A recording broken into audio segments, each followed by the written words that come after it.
Herkese merhabalar, ben Huri. Huri Metek Mutfak'ta kanalıma, mutfağıma hoş geldiniz.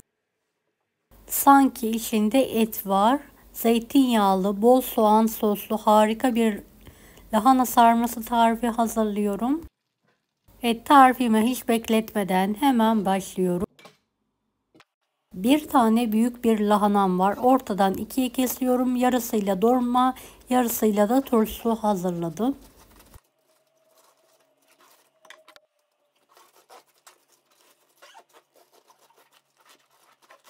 Evet, yarısını kestikten sonra tekrardan ikiye bölüyorum.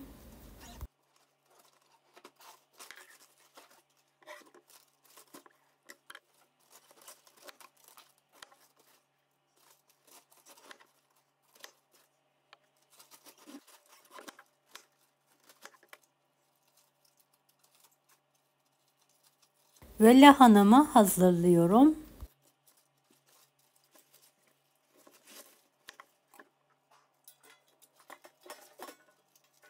Beni hangi ülkeden veya şehirden izliyorsunuz merak ediyorum. Yoruma yazarsanız sevinirim.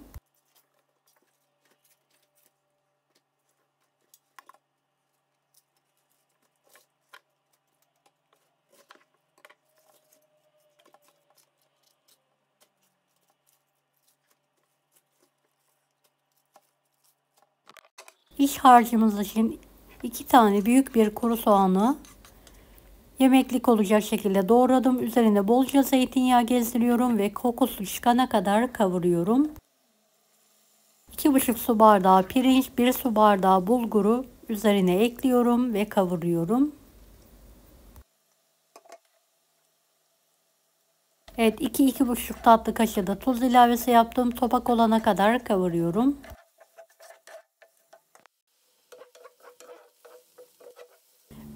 Evet, 1 su bardağı soğuk su ilavesi yapıyorum. Hızlıca karıştırıyorum. Kapağını kapatıyorum.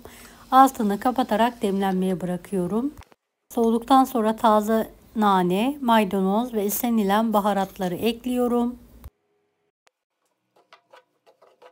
Tüm malzemeyi karıştırıyorum.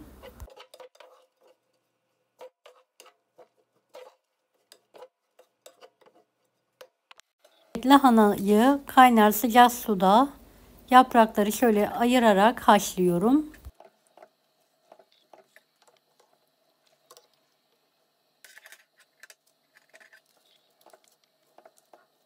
Evet, yumuşayana kadar haşlayalım.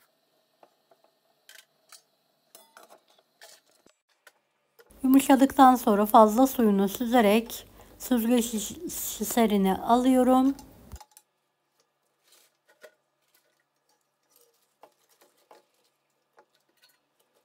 Kalanları da haşlamaya devam ediyorum.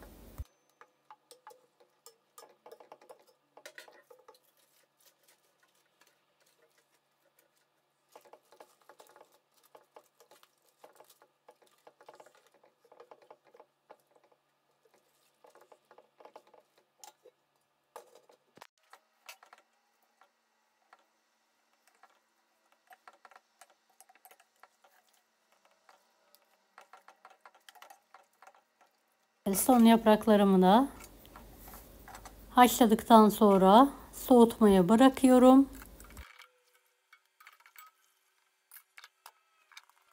Evet, bütün hazırlıklarım hazır. Düz bir zemine yapraklarımı alıyorum. Kök kısmını keserek şöyle küçük parçalara ayırıyorum. İç harcını pay ediyorum.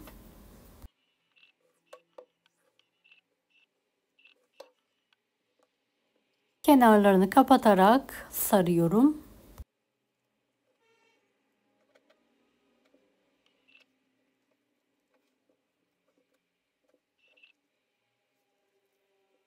Evet, tüm lahanayı iç harcım bitene kadar sarmaya devam ediyorum.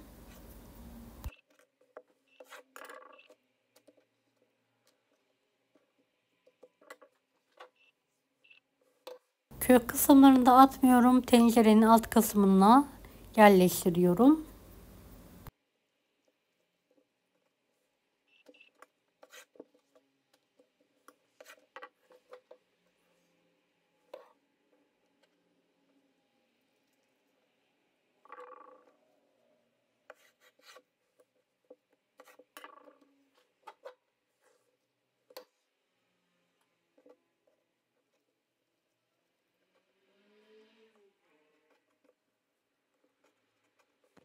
Evet, lahanalarımı sardım. Bir sıra şöyle büyük bir tencereye dizdim. Kalanları da üzerine dizmeye devam ediyorum.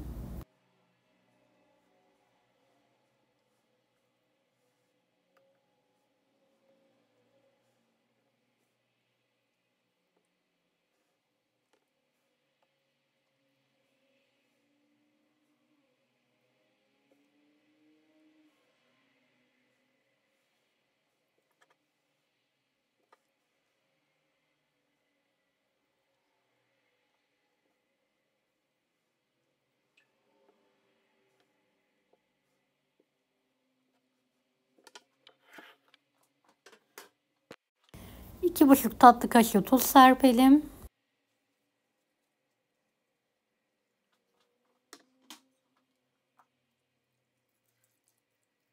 Tencerenin yarısına gelecek şekilde su gezdirelim. Kapağını kapatalım. Kaynayana kadar yüksek, daha sonra kısık ateşte yumuşayana kadar pişirmeye bırakalım.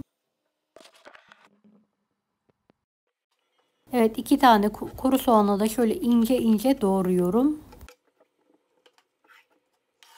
Tavaya alıyorum ve bolca zeytinyağında karamelize olana kadar kavuralım. Kısık ateşle kavurmaya devam edelim.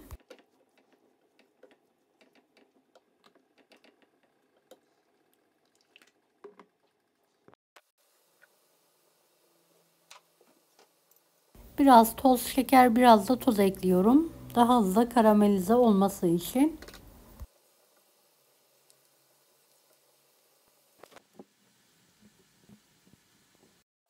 Evet, kontrol ediyorum. Yumuşadıktan sonra üzerine hazırladığım soğan sosu bolca gezdirerek dağıtıyorum.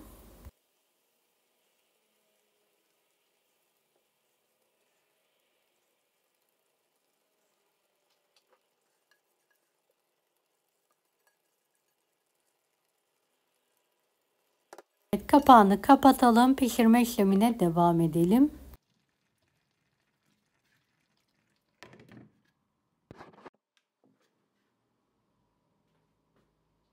Evet, lokum gibi pişen lahana sarmam hazır.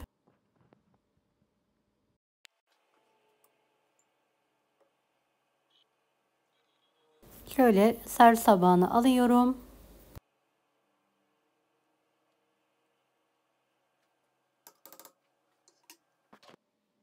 Evet, gerçekten muhteşem oldu. Mutlaka deneyin.